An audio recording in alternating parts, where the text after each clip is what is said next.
Desde o fim de agosto, o Mar do Caribe, perto da costa da Venezuela, se tornou palco de tensão. Com intenso aparato militar, os Estados Unidos têm atacado embarcações que navegam águas internacionais.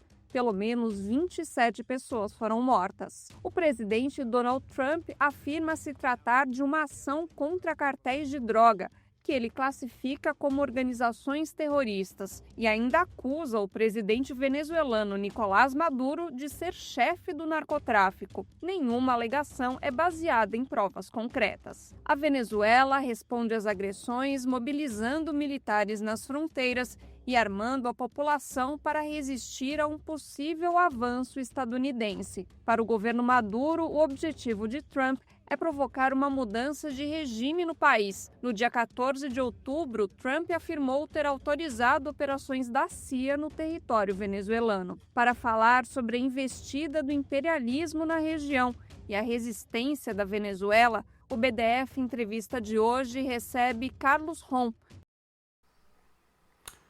Olá, eu sou o Rodrigo Durão e esse é o BDF Entrevista. Hoje a gente vai falar da ameaça que os Estados Unidos estão fazendo em relação à Venezuela e outros países da América do Sul. E para isso a gente vai falar com Carlos Rom, que foi integrante do governo da Venezuela, um dos principais negociadores de Caracas, junto ao Washington, e hoje é pesquisador do Instituto Tricontinental. Carlos, prazer estar falando com você, muito boa tarde, agradeço por você estar falando aí direto de Caracas com a gente. E eu começo a te perguntar como é que está o clima, como é que está a atmosfera aí em Caracas, sob a luz dessas ameaças que vêm de Donald Trump. Bom, boa tarde e uma vez mais agradeço muito o convite. Olha, nós estamos aqui em um país que está, por enquanto, sob normalidade. Eu acho que não. O clima na rua é um clima de sem tensão, no sentido de que as pessoas estão tentando fazer a vida normal, mesmo que todo mundo tenha uma consciência de que estamos sob um assédio dos Estados Unidos, né? Já faz 26 anos que esse processo político da Venezuela, essa revolução, está sempre sentindo hostilidade por parte dos Estados Unidos, mas hoje em dia nós somos conscientes do fato de que Estados Unidos tem um histórico de intervencionismo, de violência na América Latina, tem um histórico de invasões e ações militares, mas a gente está esperando que não aconteça. Mesmo se acontece, a consciência do povo venezuelano é de resistir, defender o país, mas a vida não está entrando nessa lógica de pânico, que eu acho que tem uma metodologia também dos Estados Unidos, da CIA, de criar uma operação psicológica para gerar desconforto na população. Eu acho que isso não está acontecendo porque temos consciência do qual é o tipo de inimigo que estamos confrontando. Você falou dessa guerra psicológica que Washington tá fazendo, né, com a Venezuela. E tem muitos elementos para embasar essa visão de que tudo é uma grande ferramenta de pressão. Por exemplo, o plano secreto, essa autorização secreta que a Casa Branca teria dado para a CIA operar dentro da Venezuela, que acabou vazando e para os jornais. A levada de grandes armamentos, como aviões B-52, que são usados para campanhas grandes de guerra e não para uma operação de mudança de governo, digamos. Isso tudo, muitos analistas vêm apontando como um indício de que tudo não passa de mais um blefe de Donald Trump. Você acredita, você que já foi negociador de Caracas em Washington, você acredita que ainda há espaço para uma solução negociada? Bom, vamos ver cada parte disso que você falou. No início, é verdade que nós estamos vindo uma movimentação de armamento, barcos de guerra, aviões, mas também não é a primeira vez que isso acontece na história. Inclusive, vocês no Brasil teve um episódio no ano 1964 muito similar à Operação Brother Sam, né, que é uma tentativa dos Estados Unidos de intimidar a nação, intimidar o governo e de dar uma espécie de sinal verde para os militares terem tomado a ação contra o presidente Goulart.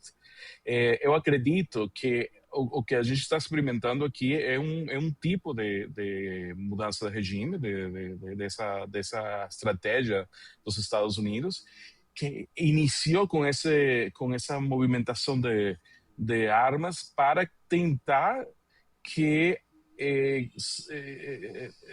exista essa mudança dentro das Forças Armadas venezuelanas. Eu acho que o ideal para ele seria um golpe desde a Venezuela, desde as próprias Forças Armadas da Venezuela, e não o passo da invasão.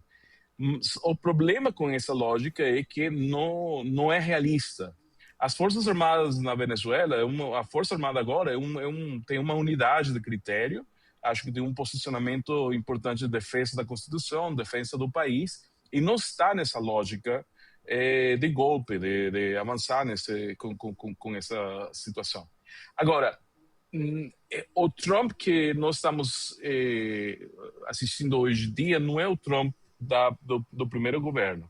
No primeiro governo do Trump, ele também teve umas tentativas, assim, umas ações golpistas contra a Venezuela.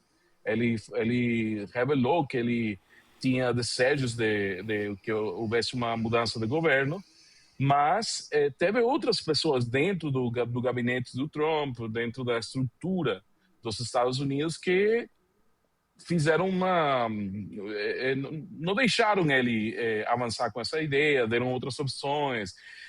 Vocês podem ler nas memórias do secretário de Defesa daquele momento que, inclusive, eles não tinham vontade de avançar com uma intervenção militar na Venezuela e que eles procuraram outras fórmulas como aquelas acusações legais contra o presidente Maduro e tentar que isso fosse a pressão que dera para uma movimentação contra o presidente dentro da Venezuela.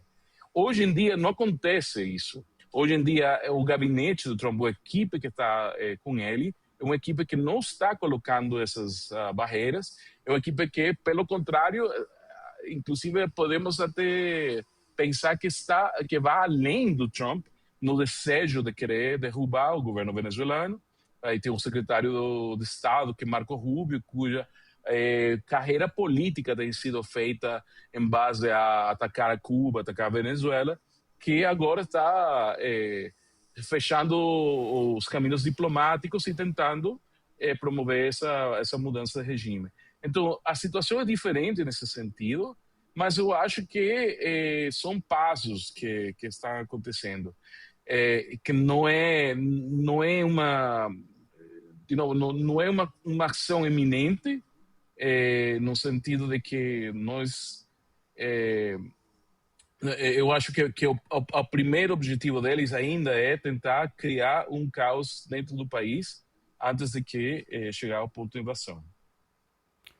Nesse sentido de dividir a população da Venezuela, parece que não dá, pelo menos aqui no Brasil, parece pra gente que não dá para separar a nomeação da Maria Corina como Prêmio Nobel da Paz na semana passada. Parece tudo parte de um mesmo plano. Como é que essa nomeação, essa premiação da Corina... Corina é uma golpista que sempre apoiou governos que tentaram derrubar o bolivarianismo, inclusive pediu sanções, pediu intervenção militar, o oposto do que se espera de um vencedor do Prêmio Nobel da Paz. Mas eu queria saber, Carlos, como é que a premiação dela foi vista dentro da Venezuela? Bom, de novo, a primeira coisa que entender é que isso aqui faz parte de um processo de mudança de regime. Esse é um tipo de operação que está acontecendo. Isso é importante porque o governo Trump está utilizando o pretexto da luta contra as drogas, contra o narcotráfico, para justificar toda essa pressão que está colocando na Venezuela. Mas quando você vê que a Maria Corina Machado, que já é uma figura muito desprestigiada aqui dentro da Venezuela, recebe esse prêmio, você pode ver como é uma composição completa de uma mudança de regime. É colocar uma operação psicológica para colocar medo nas pessoas, para pressionar a crise interna, é colocar uma pessoa como liderança que poderia ser o substituto do presidente Maduro caso houvesse uma queda do governo. Eles estão criando condições para isso. Não? E como você falou muito certo, não é uma pessoa que não tem um perfil da paz, de procurar a paz. Pelo contrário, talvez seja uma das pessoas na oposição venezuelana que tenha sido das mais destrutivas para o tema do diálogo nacional, as pessoas que têm questionado os processos eleitorais, o sistema eleitoral, não é uma questão de questionar o resultado, questionar a democracia inteira, questionar o processo eleitoral inteiro, de chamar para não dialogar com o governo, de chamar para os Estados Unidos colocar sanções, colocar pressão de todo tipo, militar ou do tipo que fosse necessário contra o governo do presidente. É uma pessoa que faz essas ações, inclusive que tem um histórico de relacionamento com o sionismo. O movimento político dela assinou um pacto de cooperação com o partido Likud de Netanyahu. Ela faz uns dias atrás, ela cumprimentou Netanyahu pela política que ele está levando à frente. Então, imagina uma pessoa que está apoiando um genocídio como o genocídio palestino, como que você vai considerar que merece um prêmio da paz se não for porque está dentro de uma lógica de colocar uma mudança de regime na Venezuela e colocar ela na frente? Pelo que você falou, ela não tem prestígio, enfim, não é uma pessoa que dá para dialogar, negociar. Ainda assim, ela é vista aqui no Brasil, pelo menos, como a líder da oposição na Venezuela. Já te fiz essa pergunta uma vez, volto a fazer. Não tem ninguém no meio do caminho? Não tem ninguém que da oposição da Venezuela que seja um pouco mais civilizada, republicana, que poderia estar aberta para um diálogo construtivo? E poderia ter Não, com certeza. Representar uma grande fatia da população?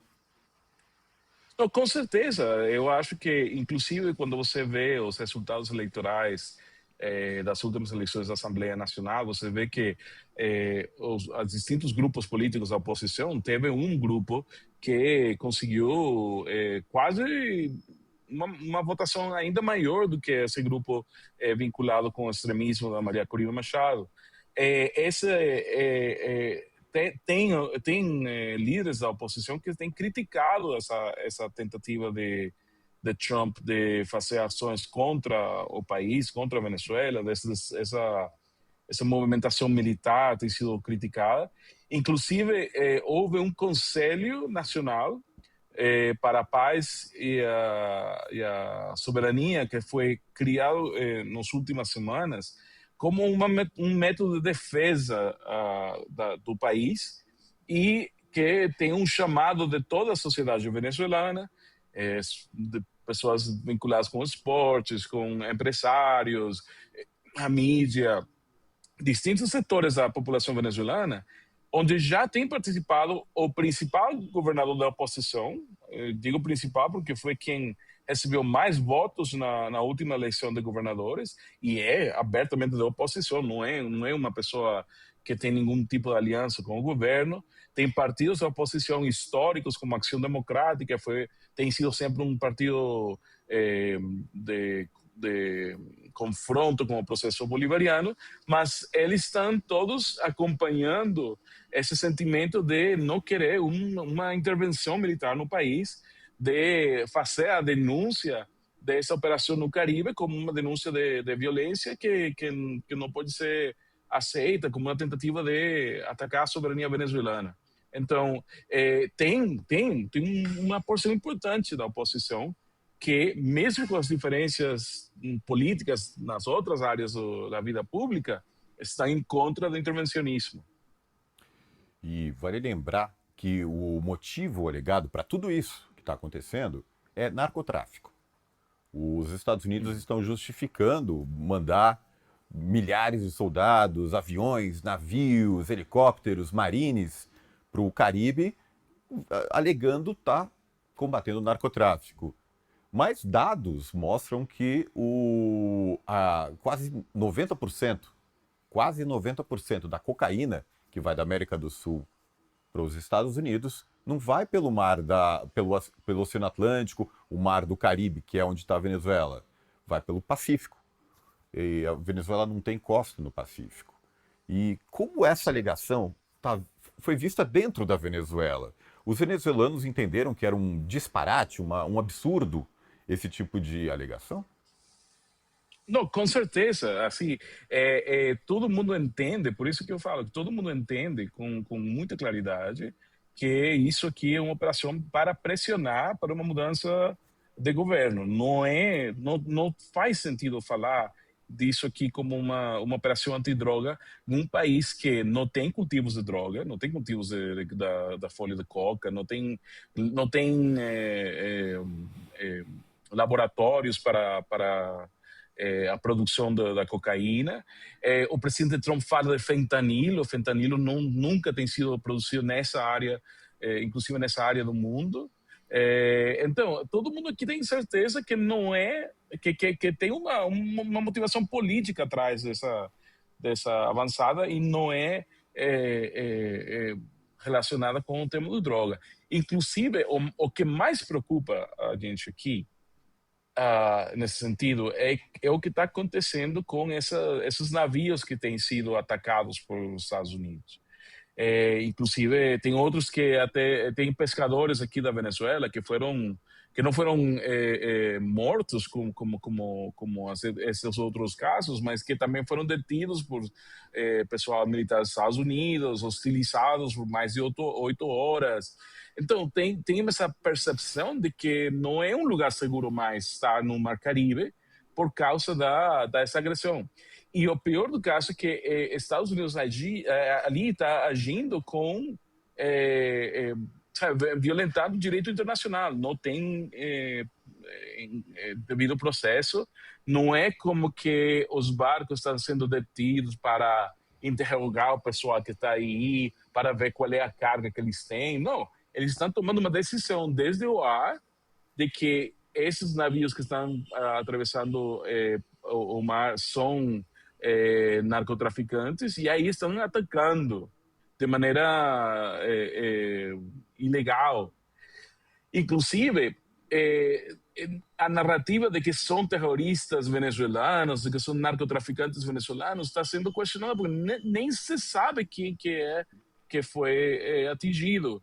Tem casos de pessoas agora, nos últimos dias, que estão saindo que são pessoas que eram de Trinidad e Tobago, pessoas de Colômbia, de Equador, ou seja, que nem são venezuelanos, para falar de que faz parte de uma operação de narcotráfico desde a Venezuela. Então, isso que é muito preocupante, porque essa tentativa política de atacar o governo venezuelano está sendo acompanhada por assassinatos. Assassinato e invasão e quebra, violentação da soberania da Venezuela. Isso a própria ONU está afirmando. Existe alguma movimentação da Venezuela junto à ONU para tentar reverter essa situação, buscar ainda uma saída diplomática, ajuda de outros países, levar o assunto ao Conselho de Segurança? Existe alguma movimentação nesse sentido? Bom, já o embaixador da Venezuela ante as Nações Unidas foi ao Conselho de Segurança, houve já uma primeira audiência sobre o tema, onde foi exposta essa situação, não? Foi feita essa denúncia. Continuamos, eu acho, assistindo que o governo venezuelano está se movimentando dentro do campo das Nações Unidas. Ontem, um grupo de expertos das Nações Unidas também fizeram uma condena, e aí foi os relatores especiais sobre temas como ordem internacional democrático, direitos humanos e terrorismo, execuções extrajudiciais. Eles fizeram um posicionamento, um documento, fazendo uma denúncia sobre essas operações encobertas contra a Venezuela, sobre essa movimentação militar no Caribe, sobre o impacto, inclusive colocaram também um impacto humanitário negativo que tem essas sanções contra a Venezuela, o risco que representa de escalada regional com esse desrespeito ao direito internacional e à Carta da ONU. Então, eu acho que tem uma reação importante dentro do direito internacional. Inclusive, dentro dos Estados Unidos, teve grupos já de advogados que estão criticando essa política do Trump, porque viola as leis dentro dos Estados Unidos e viola também as leis internacionais. Então, eu acho que tem uma reação importante de vários setores contra essa política do Trump. Você falou que acredita que um dos objetivos seria incentivar um levante militar dentro da Venezuela para que eles depusessem o governo, derrubassem o governo Maduro. Isso não vai acontecer porque as Forças Armadas, não, ao contrário do que acontecia no Brasil em 1964, as Forças Armadas estão junto com o governo, apoiam o governo, então não há espaço para isso. Você também disse que não acredita numa solução negociada mais nesse estágio das hostilidades. Qual o seu palpite? O que você acha que vai acontecer? Bom, eu acho que, primeiro que no campo militar, eu acho que, como eu falei antes, que os militares da Venezuela têm um compromisso com a Constituição em respeito aí a lei ao povo. Não acho que seria esse o cenário. O cenário diplomático é um cenário difícil, porque eles fecharam as comunicações. O governo Trump fechou a comunicação diplomática, mesmo que o presidente Maduro enviou uma carta no início do mês passado, falando a possibilidade de conversar, de dialogar, que é importante falar que o presidente Maduro sempre tem tido a vontade de dialogar dentro da Venezuela com a oposição, dialogar com os Estados Unidos, mas que não depende dele, não é os Estados Unidos que agora está fechando o tema. Eu acho que é importante também ver como é a reação do povo dentro dos Estados Unidos e como vai ser a pressão interna, porque tem vários congressistas, tem vários senadores lá que estão pedindo parar essa operação, porque sendo que já está se tornando como uma espécie de guerra, é necessário, dentro das leis dos Estados Unidos, que o Congresso aprove qualquer conflito, qualquer intervenção militar desse tipo. Eles estão tentando justificar as ações como luta contra o crime, como se fosse uma questão interna. Mas já tem muito questionamento dentro do Congresso, quase passou por 2, 3 votos, quase passou uma legislação contra. Então, eu acho também que temos que esperar qual vai ser a reação dentro dos Estados Unidos, que acho que tem muito desconforto com essa política do Trump, inclusive pensando que dentro da base política dos Estados Unidos, aquele movimento MAGA, aquele movimento que acompanha o Trump, é um movimento que historicamente tem se posicionado contra a intervenção militar indefinida em outros países. Então, essa ideia de que isso aqui possa escalar para uma intervenção, para um tipo de guerra, conflito, também não seria favorecido pela própria base do Trump. Então, eu acho que é a combinação dessas coisas, a vontade do diálogo diplomático, o questionamento dentro da própria dos Estados Unidos, a pressão dos organismos internacionais como a ONU, acho que isso que deveria, esperamos que isso mude a situação e podamos ter um fim dessa hostilidade no Caribe. E levando em conta também, Carlos, que o governo Trump, seja desde o primeiro mandato, e especialmente nesse segundo, está se notabilizando por ser um governo que blefa para conseguir vantagens em futuras negociações. Você acha que pode ser o caso também, negociar algum trato melhor ou em relação ao petróleo venezuelano? O que você acha disso? É difícil, eu vou falar por quê. Porque eu acho que o que está no fundo, na verdade, de toda essa situação é que Estados Unidos está em um momento na sua história que está perdendo influência internacional, está perdendo a hegemonia frente a potências como a China, como a Rússia. Então, uma questão que hoje em dia é essencial para os Estados Unidos é retomar um controle sobre a América Latina, desde o ponto de vista de recursos, de acesso de que não tenha governos contrariando a posição dos Estados Unidos no âmbito internacional. Então, se você olha a tudo que tem acontecido no ano dentro do governo Trump, não é só a Venezuela que está sendo um objetivo político. Tem pressão no resto da região. Tem uma nova militarização no Haiti que eles estão promovendo. Inclusive, o caso do Brasil, colocaram sanções contra o STF por ter tido uma decisão contra Bolsonaro, o que é um tema especificamente de assunto interno da política brasileira. Mas como o Bolsonaro foi aliado do Trump, então eles saíram e colocaram tarifas, colocaram sanções para defender. Eles expulsaram o presidente Petro da Assembleia Geral das Nações Unidas. Falaram de que queriam incorporar Canadá, os Estados Unidos, querem incorporar Groenlândia. Quando você vê o cúmulo de todas as ações dos Estados Unidos contra o continente nesse ano, a gente já pode entender que faz parte dessa estratégia de recuperar a influência na região, e que o problema é que Venezuela, assim como Cuba, que colocaram também de novo na lista de países promotores de terrorismo, que é um absurdo. Bom, Venezuela e Cuba são países que estão se colocando muito mais firmemente em contra da política exterior dos Estados Unidos, que tem relacionamento importante com países como a China, a Rússia, Irã, ou seja, que é um desafio a esse domínio, essa estratégia dos Estados Unidos.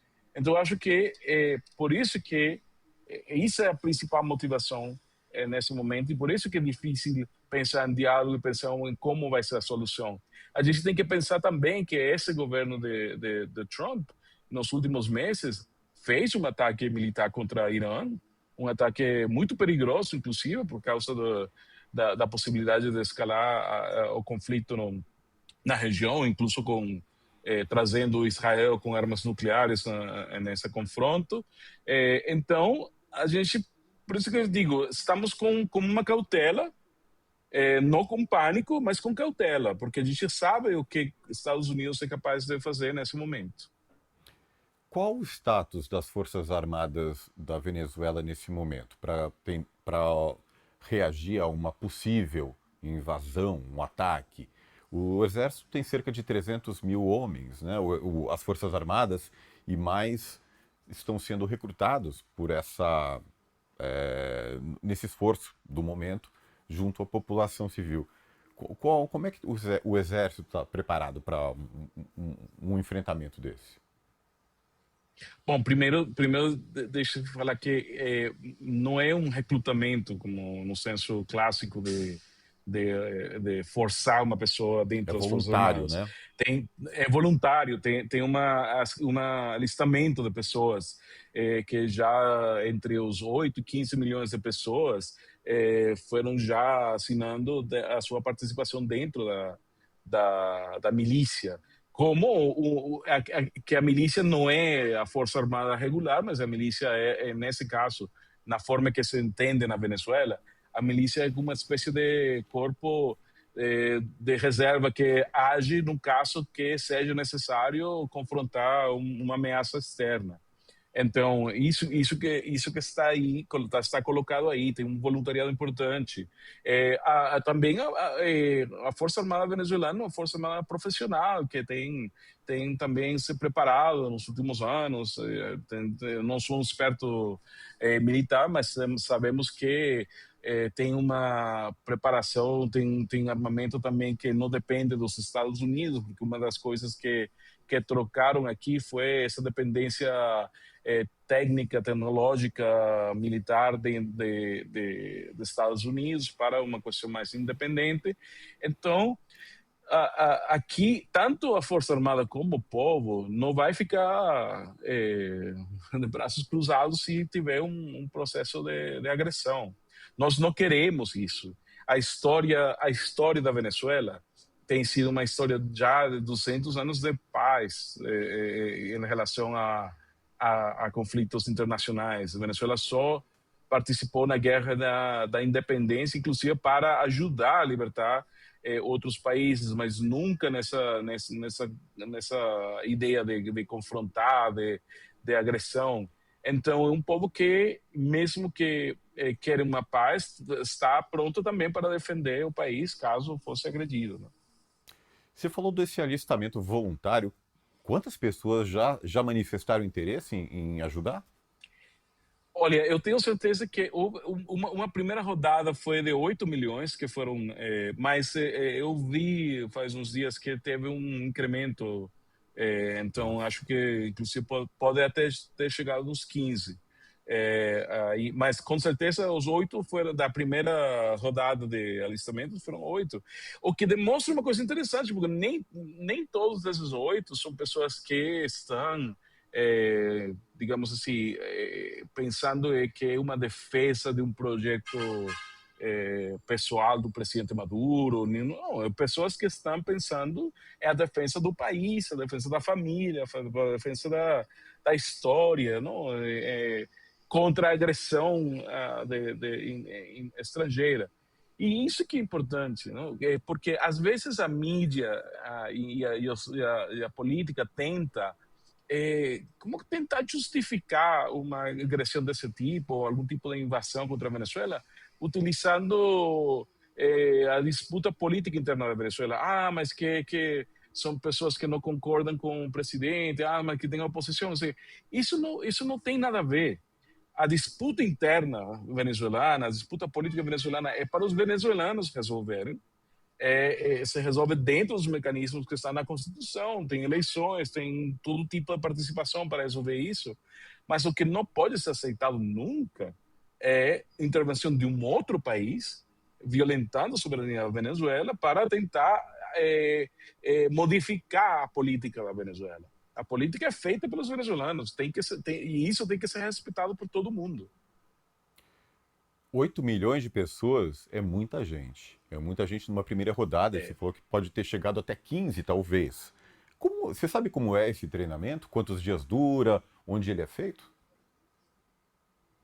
Bom, eles têm feito várias convocações, assim, de distintos lugares do país, treinamentos de final de semana, para ver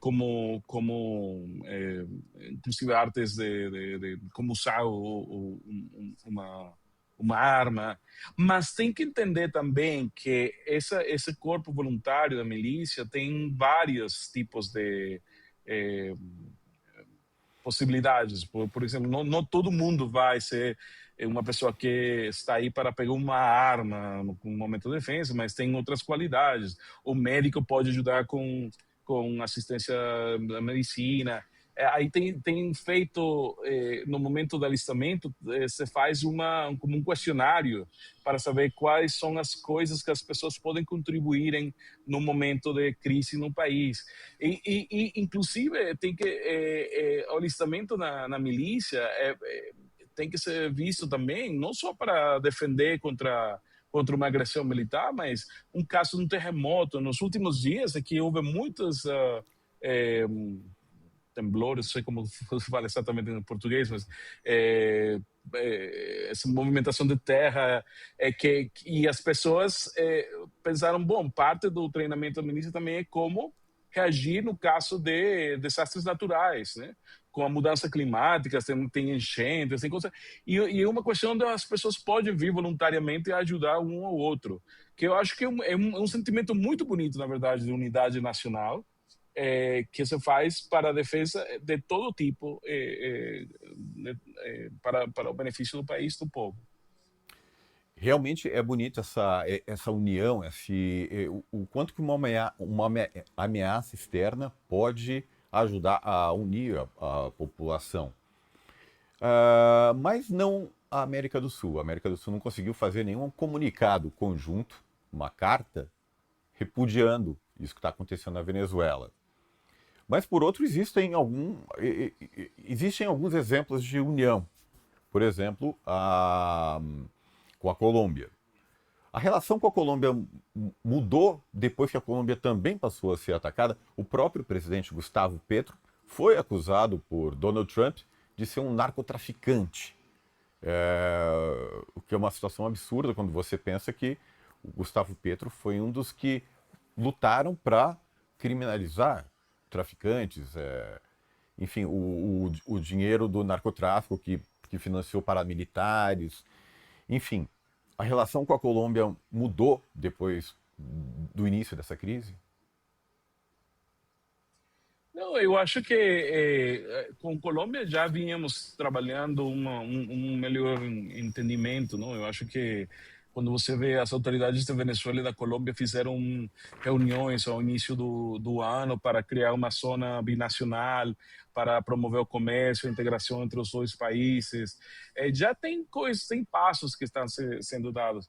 Agora, também é importante que, mesmo que se não tenha uma declaração aberta, específica, falando sobre a situação, teve um comunicado da CELAC, que faz algumas semanas atrás, que notavam com preocupação essa escalada militar no Caribe.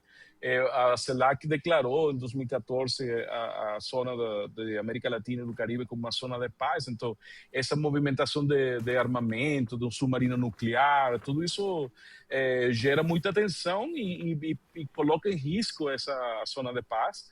Mas também você vê que não tem, mesmo dentro daqueles governos na direita, daqueles que têm sido inimigos da Venezuela, digamos assim, do modelo venezuelano.